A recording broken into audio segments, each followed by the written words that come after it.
Voilà, je fais une présentation sur le logiciel Formware 3D, qui est un logiciel pour imprimante type résine, qui est payant, donc 129 euros, et qui depuis peu gère les imprimantes G-Code type laser, donc type Moai.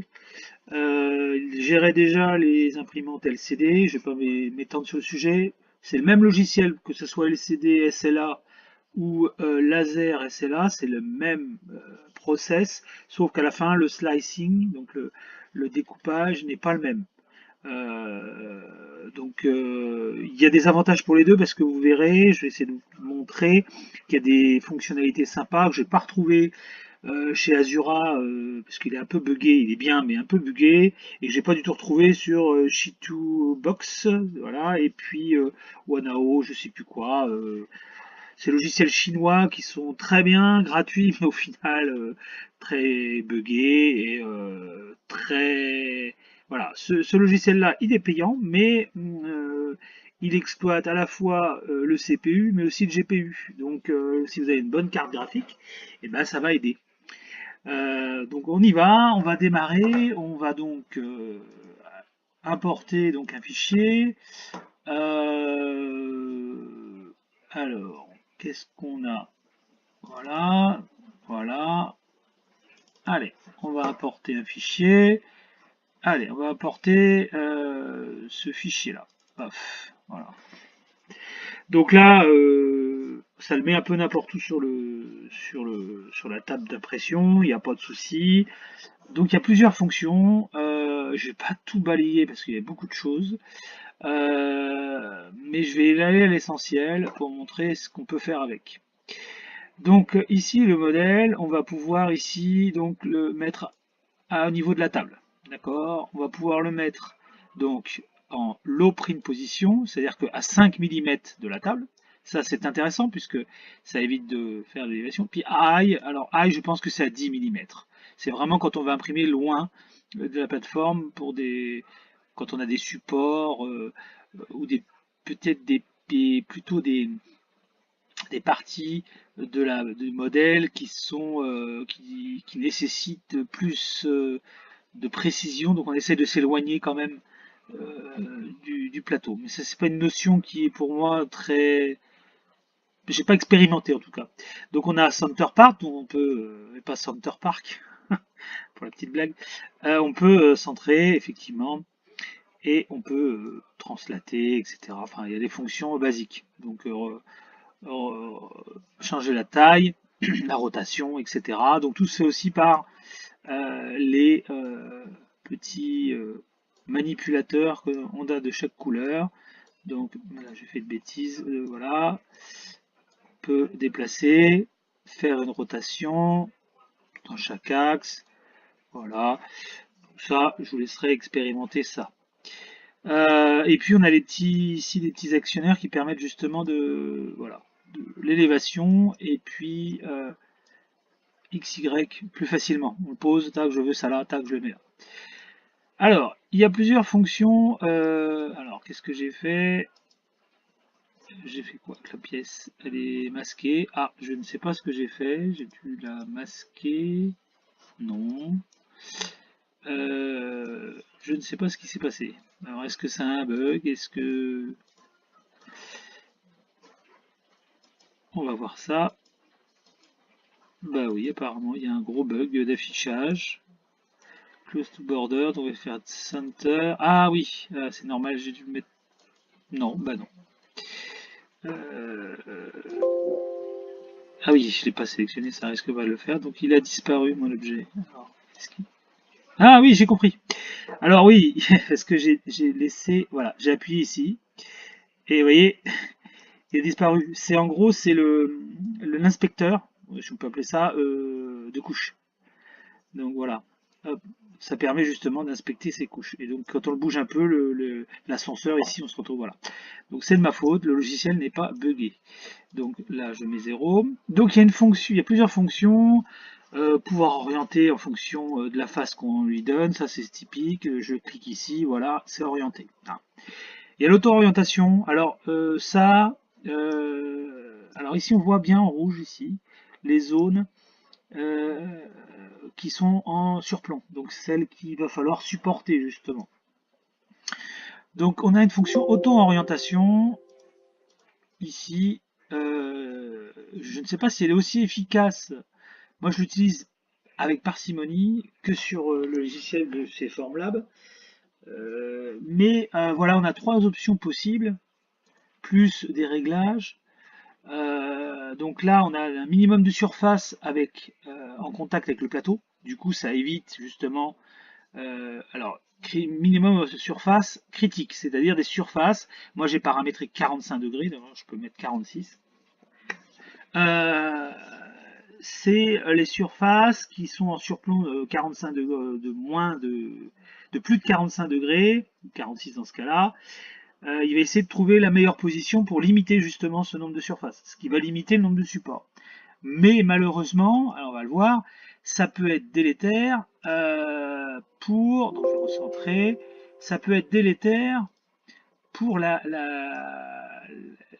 que les supports vont quand même pouvoir potentiellement rendre le modèle pas très propre, parce qu'il va falloir poncer, etc. Ça va pas rendre le modèle forcément optimal. Là, par exemple, c'est vachement optimal parce que j'aurai très peu de support ici, là et là. Et là, c'est une partie cachée, puisque c'est une figurine, c'est une partie cachée, donc ça m'est égal. Donc la meilleure position, elle est là pour ce modèle-là. Après, il y a d'autres positions possibles. Je peux positionner aussi pour qu'il y ait un minimum de hauteur. Si je suis limité en termes de hauteur d'impression, je peux auto-orienter dans ce sens-là. Donc il faut toujours recentrer à chaque fois, hein, parce que ça décentre le modèle. Voilà. Mais là, clairement, je vais avoir des supports tout là, partout. Et ça va être moche parce que je vais découper ma figurine, on va avoir des petits défauts partout et c'est pas forcément ce qu'il y a de mieux. Donc c'est une option qui peut servir, mais faut être quand même, faut avoir l'automatisme, c'est bien, mais il faut avoir un œil critique quand même sur ce que l'on fait. Donc je vais repartir en automatique et là c'est plus pour les gens qui vont faire de la joaillerie par exemple, pour essayer de placer sur la plaque le maximum de pièces. Donc smallest footprint, donc le minimum de traces d'empreintes. Ça c'est bien. On peut le voir sur ce modèle-là, il met dans ce sens-là. C'est-à-dire que je vais pouvoir aligner le maximum de pièces si j'avais à multiplier les pièces comme ça sur le plateau. Bah, ça c'est valable aussi quand on a une imprimante type LCD, puisque pour ceux qui ne le savent pas, les imprimantes LCD peuvent imprimer sur toute la surface en même temps, puisque le temps durable par couche est identique. C'est-à-dire que qu'on imprime toute la plaque ou juste une petite pièce de 2 mm, une couche, c'est une couche. D'accord? Ça dure le même temps. En laser, c'est différent puisque le laser va travailler, va circuler sur la résine et donc va mettre plus de temps. C'est un peu équivalent à une imprimante FDM, donc dépôt de filament classique. Donc là, moi, je peux regarder aussi ça peut être effectivement pas mal au niveau des supports parce que ici j'ai peu de zones à 46 degrés, ici très peu aussi, et là on s'en fiche, c'est pas visible. En plus là c'est pas visible, donc les deux propositions, donc cette orientation là ou celle-ci, pardon, parce qu'à chaque fois il faut valider, me conviennent. Donc j'ai limite les supports. Bon, pour être propre quand même, je préfère que les zones où il y a des trous comme ça, on le verra, soient plutôt vers le haut. Et des zones comme ça un peu, elles sont pas épaisses les zones, donc elles peuvent vite se déformer. Ce qui, justement, au niveau d'épaisseur, ce qui me fait des je sais pas si ça se dit, là aussi, transitionner, je pense que c'est français. En tout cas, me fait faire une transition vers la suite du process, c'est-à-dire une fois que j'ai orienté ma pièce en manuel, en automatique, et ben qu'est-ce que je vais faire? Moi, ce que je fais généralement, je les vide, je crée une coque.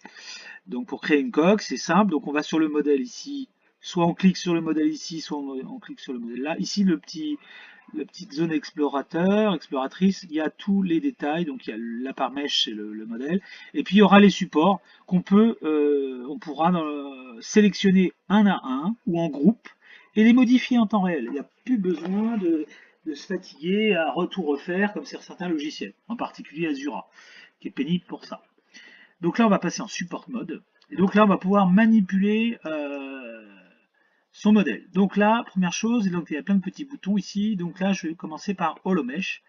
Donc ici, il y a Shrimp Web, je n'ai pas trop bien saisi. Je pense que c'est pour séparer les couches, les coques, mais là, il n'y a pas besoin.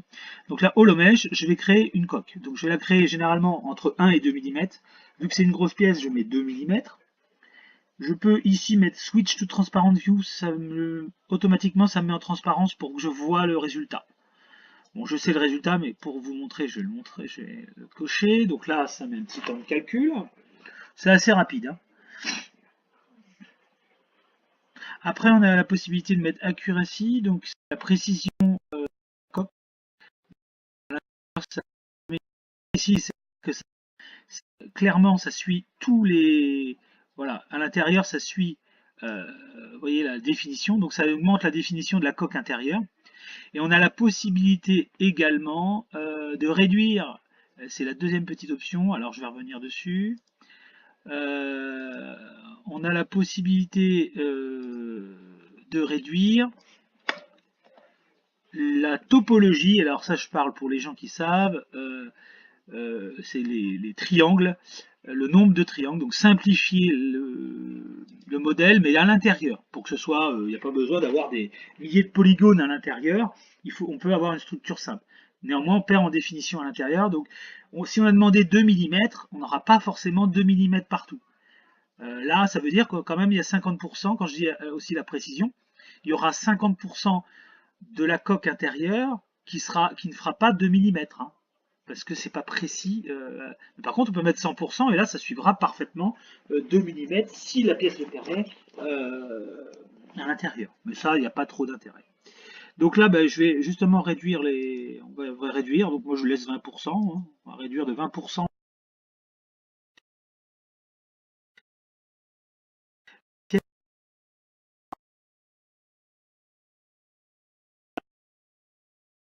Ce sera à 100% de la résolution à l'extérieur et à l'intérieur, ce sera 20% par rapport à l'original.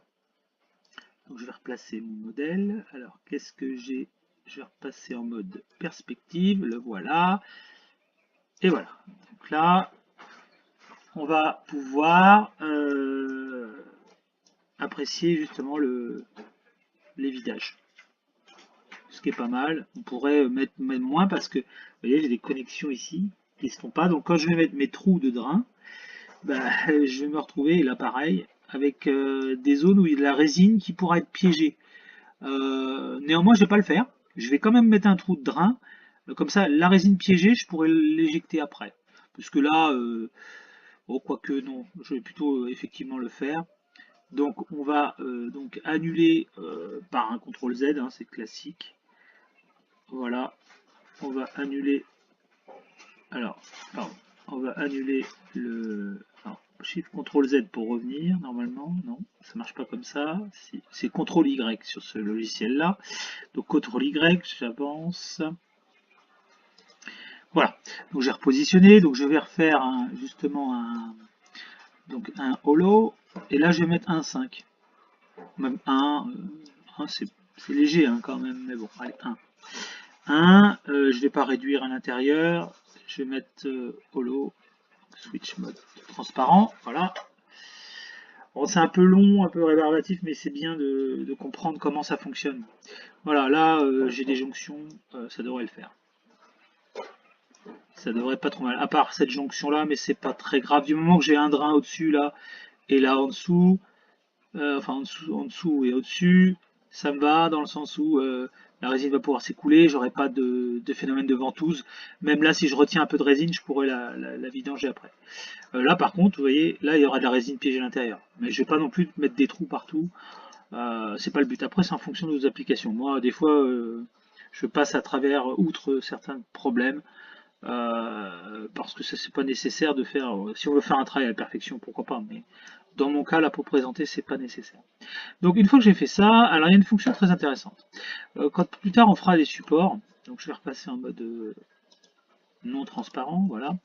Quand on va faire plus tard les supports, il va être intéressant de voir si on fait des supports. Là, je vais passer en vue segmentée, en vue de coupe.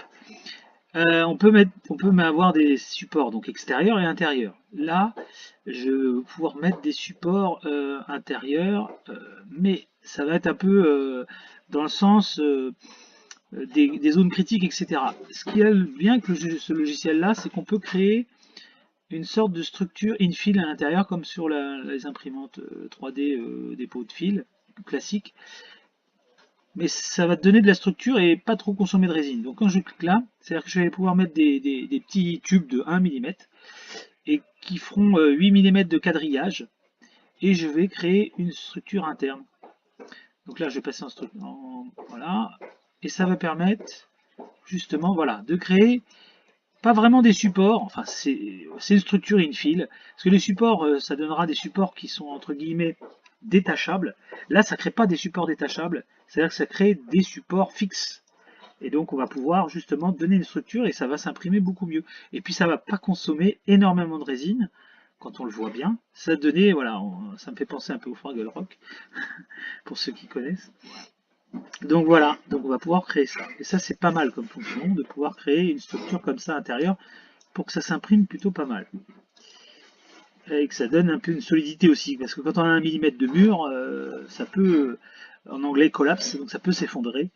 Et voilà. Donc là, voilà pour ça. Donc une fois que j'ai fait donc mon évidage, j'ai fait mon infill au choix. Si je veux pas de support, je fais un infill. Je vais créer mes trous de drain, mes trous qui vont permettre à l'air et à la résine de s'échapper. Donc je vais créer un là. Alors j'ai juste besoin de cliquer. Hein. Je valide voilà. Je valide la fonction et j'ai juste besoin de cliquer où je veux en mettre. Donc là, tac. C'est vrai que j'aurais une zone un peu ici, un peu problématique. J'aurais dû le faire l'inverse. C'est pas grave. J'aurais dû passer sur l'autre orientation. Donc une fois que c'est fait, il faut revenir en arrière parce que là, une fois qu'on a fait des modifications comme ça, des vidages, etc., la rotation, elle peut se faire de manière manuelle, mais en automatique, elle ne marchera pas. Il faudra tout recommencer. Là, je vais le faire moi personnellement en manuel, ce sera plus simple du coup. Je vais faire une rotation, là c'est très simple. Donc j'ai mis mes trous. Donc là, ils sont représentés par des cylindres. Ils ne seront pas tout de suite visualisables. Si vous exportez par exemple en STL, ça ne marchera pas, ça fera pas l'opération booléenne, c'est-à-dire de soustraction. Ça le fera que au slicing, d'accord. Là, ce qui est génial, par contre, on peut désélectionner, donc on ne met plus de trous de drain. Par contre, on va pouvoir les manipuler un à un ou en groupe, les déplacer dans tous les sens. Donc on peut se mettre aussi en transparent pour voir ce qui se passe. Transparent, voilà. On va pouvoir les déplacer, mais aussi changer leur taille, si on voit que y a encore de la place pour en mettre des plus gros, et unitairement ou en groupe. Ça, j'ai pas vu de logiciel qui était capable de le faire. Mesh Mixer, c'est vous mettez par exemple un trou de 2 mm, c'est tous les trous sont à 2 mm, quoi. Et ça, c'est chiant. Et ça, c'est très chiant. Parce que en fonction de votre modèle, vous pouvez mettre un trou de 4, un trou de 10, un trou de... Voilà. Donc là, par exemple, sur cela, je mets 2, c'est trop petit. Je vais mettre 3. Allez, 3. 3. Je peux changer aussi l'aspect du trou. En anglais, le taper, c'est-à-dire, alors je ne connais pas le terme en français, désolé, mais je peux mettre par exemple 5 mm pour créer un cône. Voilà. 5 mm.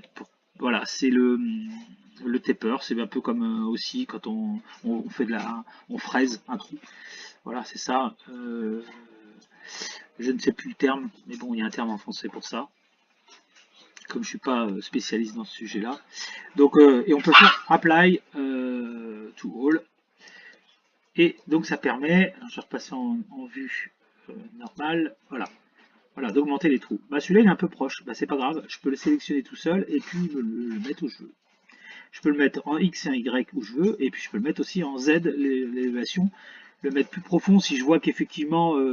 mais normalement, automatiquement, le trou, il atteint la partie évidée pour justement que ça puisse vidanger. Hein. Et si c'est pas le cas, on peut toujours, par exemple, là, on peut toujours l'enfoncer. Hein. Donc ici, avec le positionnement ici, ou ici, non, je me trompe, c'est ici, en changeant l'élévation, et on peut changer aussi là. Voilà. Donc là, voilà, je l'ai enfoncé un peu plus dans le modèle. Donc voilà. Donc une fois que j'ai fini ça, je peux retourner ça, là je vais pouvoir, j'ai créé mes trous, j'ai créé hop, ma structure, donc on peut revérifier si voilà, on voit bien, je vais agrandir, zoomer, si on voit bien notre trou qui va être créé au bon endroit, qui va bien traverser pour pouvoir justement vidanger la résine, on va pouvoir inspecter, ça c'est bien, et puis c'est fluide, surtout parce que les logiciels ça met 4 plombes pour apparaître. Vous voyez, et là par exemple, voilà, on a bien le cylindre qui est à travers, donc pas de souci, hop, pas de problème, on va pouvoir créer des trous de vidange corrects. Maintenant on va passer au support. Donc les supports, moi j'ai déjà fait des paramètres, donc je peux utiliser des paramètres automatiques. Je ne vais pas développer les paramètres manuels, mais on peut utiliser des paramètres manuels. Donc déjà donc on peut changer la densité, le type diamètre, donc c'est le diamètre de la pointe, c'est important de ne pas être trop petit, parce que trop petit, ça va pas tenir la pièce. Si la densité si le nombre de supports est trop faible, trop gros, bah, quand on va l'enlever, ça va arracher une partie de la pièce. C'est pas forcément trop bon. Alors resulting density, c'est le calcul entre la densité ici et les types. Je pense que c'est la solidité. Maintenant, l'expression du résultat 2,8 mm, je ne maîtrise pas, donc à voir. Donc ici on a sampling stratégie, donc là en gros donc ça peut crise, alors crise alors pour ceux qui utilisent ZBrush, c'est un peu chanfreiner, voilà, chanfreiner les zones en contact. Donc moi j'utilise pas ça, j'utilise surface parce que c'est marqué en plus best for natural shape and highly detailed model. Donc je préfère faire ça. C'est un peu moins solide, mais ça abîme moins le modèle parce que le modèle peut vite être bouffé par les supports. Faut les utiliser à parcimonie, les supports. C'est bien parce que ça donne de la structure pour l'impression, mais après ça peut vous saloper un modèle complet et que vous ayez vraiment, c'est soit irrécupérable quoi. Hein, le modèle même avec un ponçage, parce qu'en SLA on fait pas des gros modèles où il faut faire un ponçage de titan. C'est vraiment des petits modèles où le papier de verre, c'est limite, il faut des éponges spéciales japonaises, etc. Et il faut des lunettes grossissantes, etc. Voilà. Donc surface sampling, c'est pour déposer. Alors ça, j'ai pas trop bien tout saisi, mais alors random point, ça met des points au hasard, voilà. Et là, ça met des points vraiment en fonction de la densité, etc. Tiens, on va l'essayer. Hop, ça mettra un peu plus de temps à les générer, mais on verra ce que ça donne. Donc, la stratégie ici des supports, la génération des supports. Donc, on peut avoir scaffolding, c'est les échelles, pas les échelles, type Fraggle Rock, c'est-à-dire qu'on a des supports droits et puis transversaux. Ici, on a des supports droits et lattice, c'est des échafaudages, je pense. On peut essayer. Il n'y en a pas pour 3 heures, donc on va faire hop. Comme ça, je vous verrai la différence entre les différents, mais faudra expérimenter. Moi, j'ai pas beaucoup expérimenté jusque-là. Qu'est-ce qui était le mieux, etc. Mais voilà. Lattice, ça donne vraiment des trucs droits, quoi. Voilà. C'est vraiment des échafaudages, mais des échafaudages. Alors là, je vais supprimer les internal support, d'accord. Je vais faire Edit Points, Apply. Donc là, il n'y a pas besoin de... Ça va enlever les supports internes, puisque j'ai déjà mis des structures internes. Donc là, oui, effectivement, c'est des supports droits qu'on peut trouver. C'est pas adapté, c'est-à-dire que ça y va verticalement et il n'y a pas de géométrie un peu tarabiscotée qui permettent justement d'avoir une stratégie de positionnement des supports qui contournent, etc. Là, c'est vraiment tout droit. Donc, ensuite, single support, on y va, edit points, apply. Donc voilà, c'est des supports droits. Voilà. Donc quand il y a du rouge comme ça veut dire qu'il y a des collisions. Donc on le verra après, on peut le modifier, c'est-à-dire qu'on peut, support pas support, on peut sélectionner un support, comme ici, bah, je vais le faire maintenant, et on peut le déplacer, donc, en faire le mettre où on veut. Voilà, et là vous voyez il est plus en rouge, donc il n'y a plus de collision, il n'y a plus de problème. On peut, lui, si celui-là je dis bah, je veux pas qu'il soit le type il soit pas si gros, donc je le réduis. Si je veux qu'ici cette taille là soit moins grosse, et qu'ici pareil, et qu'ici je peux tout modifier support par support. Je fais apply to sélection, et voilà. Bon là ça veut rien dire parce que j'ai fait n'importe quoi comme réglage, mais voilà en gros. Et je peux appliquer aussi comme défaut, si je trouve vraiment des supports de manière optimale, ben, une fois que je load tout défaut, c'est-à-dire qu'à chaque fois que je vais faire une autogénération de support, ce sera ces paramètres-là qui seront pris en compte. Donc un petit CTRL Z. Et puis donc, on va essayer, donc ce que je préfère, moi, c'est Split Size Scaffolding. Et là, ça, c'est des choses un peu plus évoluées. Voilà, c'est des structures solides, mais en même temps intelligentes, on va dire, parce que ça, c'est pas forcément droit. Ça calcule les positions les plus optimum. Hein. Hop, voilà. Donc là, on voit que ça risque d'être, je repasse en perspective, c'est pas en perspective, ça risque d'être un peu plus solide. Hein. Même si cette orientation ne me plaît pas, donc je vais changer l'orientation tout de suite. Donc je vais faire clear support, yes, et puis je vais repasser sur une orientation, j'ai dit manuel parce que tout à l'heure on peut pas faire de l'automatique quand on a placé des trous, etc. Donc je vais la mettre là. De toute façon là je vois mes surplombs. Hein. Donc je peux aussi en manuel vérifier si mes surplombs augmentent, on voit les zones rouges ici, ou diminuent en fonction de la position que je vais donner. Vous voyez ? Là, j'ai clairement diminué mes surplombs. Là.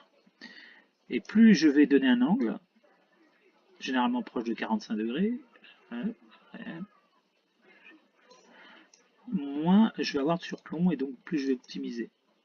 Après, il y a des parties qui sont plus ou moins visibles. À vous de jouer sur ces données-là, quoi. Vous voyez, là, j'ai limité mes surplombs. Ici, je m'en fous parce que ça se verra pratiquement pas. Puis c'est facilement réparable.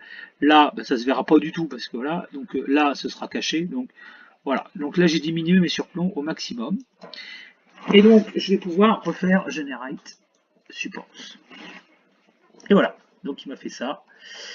Bon, après, si celui-là, il me plaît pas, il est trop gros, trop petit, pas assez, voilà, je veux un intermédiaire, je peux toujours rajouter des supports ici en manuel. Donc, rajouter des supports en manuel, je vais faire très court. Ici, je clique, je viens ici, je dis je veux un support ici, tac, il me met automatiquement un support ici. Je ferai des clics, et voilà, il m'a créé un support. Je peux créer un lattice support. Donc, tac. Ici, je choisis le point de départ et je choisis le point d'arrivée. Normalement. Non, juste le point de départ. Ah non, faut que je fasse le... Ah oui, il faut vraiment une structure. Alors, j'avais vu ça dans les vidéos. Je peux pas, c'est pas sur le sol, c'est pas non plus, c'est sur, voilà, c'est sur le modèle. C'est un support, on va dire, du modèle au modèle. C'est des supports intermédiaires, d'accord? Donc là, bon, il n'a rien créé parce qu'il ne peut pas créer, mais par exemple, si entre là et là, je m'en crée un, donc je vais faire tac, là, et normalement, il devrait me le créer, normalement. Non. Bon, je n'ai pas encore tout expérimenté là-dessus. Est-ce que là, si on crée en plusieurs points, peut-être? On va voir.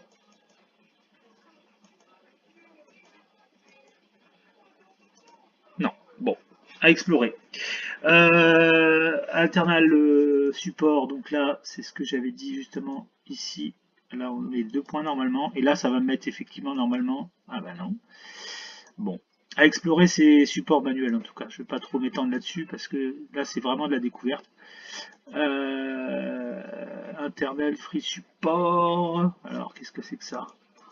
Là et là. Après, ça respecte. Peut-être que vu que j'ai réglé un angle à 46 degrés, si j'ai pas d'angle à 46 degrés, c'est pour ça que le support n'est pas généré non plus. Hein. C'est peut-être probablement ça. À creuser. Peu importe. pour l'instant, mes premiers essais avec les supports automatiques ont donné des bons résultats. Donc là, après, bah, effectivement, je peux aussi m'amuser à jouer sur ça, par exemple. Donc ça, c'est la largeur du cône ici, le diamètre du cône ici, le diamètre bas du cône. Donc je peux descendre 3 à 5 mm. Donc je peux Edit Point Apply. Voilà. Optimiser ça pour éviter d'utiliser trop de résine, etc. Et puis, alors ça c'est important, height of the foot, moi je mets 2 mm parce qu'il faut quand même des pieds solides, parce que je mets pas ce que la plupart des gens mettent, le skate là. Je vais pouvoir le mettre pour vous montrer. Je trouve que c'est du gâchis et ça sert à rien. Moi j'ai pas de problème avec d'accroche au plateau. J'ai jamais eu de problème de support qui se décrochait parce que je fais des supports suffisamment hauts et suffisamment larges pour que ça tienne et que j'ai jamais de problème. Bon, après c'est au choix, chacun fait comme il veut. Je sais qu'il y a des gens, voilà, donc le skate c'est ça.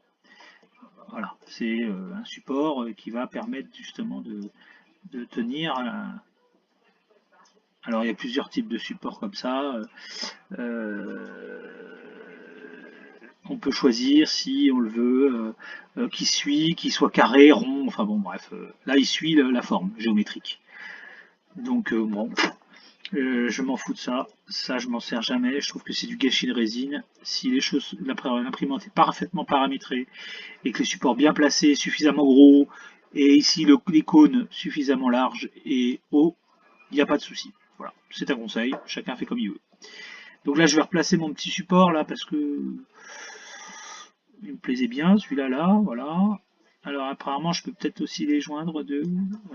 J'ai pas encore vu comment on faisait les jonctions. Je crois que c'est là-dedans. Delete all support, flatten support. Tiens, on va essayer. Donc là, bim, il me le crée. Flatten support, qu'est-ce qu'il me fait? Ah, il mouline. Alors je vais faire planter le. Non, c'est bon.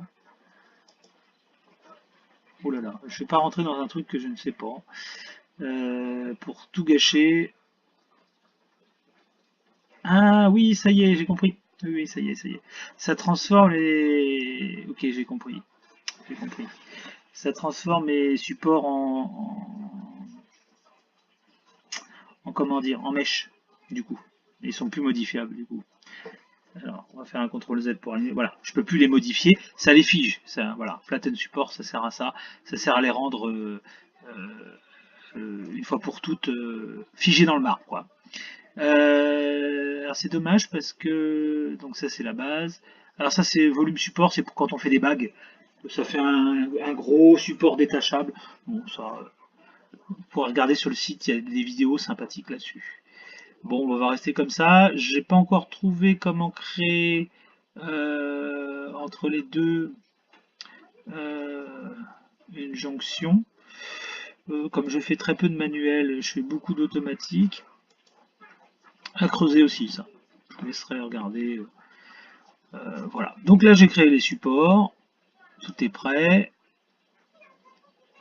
Et on va faire quelque chose. On va faire un copier-coller. Voilà, donc j'ai fait deux fois, donc CTRL-C, CTRL-V, deux fois mon modèle. Il est prêt, je vais le multiplier par deux. Ok, ça m'a créé deux modèles. Ben là, il n'est pas sur la plateau et je voudrais le mettre de façon optimale. Et il y a une fonction qui est pas mal, qui s'appelle auto-nesting. Donc ça veut dire que ça va placer automatiquement, si vous avez 10 modèles, ben ça va le poser selon une stratégie. Donc vous allez automatiquement donner une largeur et une profondeur XY de votre plateau. Vous allez vouloir mettre la marge entre chaque modèle, donc pas plus d'un millimètre, où vous commencez, donc je commence à moins 62, hop, pour le mettre tout à gauche. Et puis vous faites Start Nesting, donc là vous pouvez faire nombre de rotations, donc ça fait des essais dans chaque sens, etc. Soit vous utilisez, vous savez déjà que votre position est optimale, vous mettez rectangulaire, et donc ça va aligner, simplement aligner vos modèles. Là, ça va chercher le meilleur positionnement. Donc ça peut être très long, ça peut durer, bon là il n'y a pas beaucoup d'objets, mais ça peut durer plusieurs minutes hein, avant de trouver une position optimale. Donc je vais vous tenir le crachoir pendant le temps qui cherche.